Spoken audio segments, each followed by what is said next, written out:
రోజుకో యాపిల్ తింటే డాక్టర్ దగ్గరికి వెళ్లాల్సిన అవసరం లేదని చిన్నప్పటి నుంచి వింటూనే ఉన్నాం. ఇమ్యూనిటీ పవర్ పెరుగుతుందనే ఉద్దేశంతో పిల్లల్ని కూడా యాపిల్ తినేలా చేస్తున్నారు.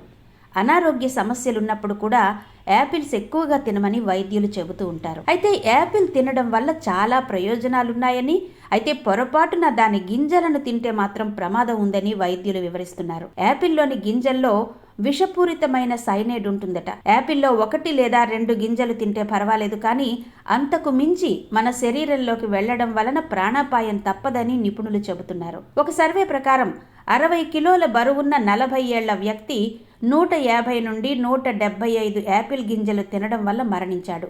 10 ఏళ్లలోపు పిల్లలు కనీసం 50 లోపు గింజలు తింటే చనిపోతారని వైద్యులు చెబుతున్నారు. పిల్లలకు యాపిల్ తినిపించేటప్పుడు జాగ్రత్తగా ఉండాలని కూడా వైద్యులు సూచిస్తున్నారు. ముఖ్యంగా తల్లిదండ్రులు పిల్లలకు యాపిల్స్ ఇస్తే విత్తనాలు లేకుండా ఉండాలి. అలా కాకుండా ఆలోచిస్తే భవిష్యత్తులో పిల్లలకు ఎన్నో ప్రమాదాలు తెచ్చిపెట్టిన వారవుతారని వైద్యులు హెచ్చరిస్తున్నారు.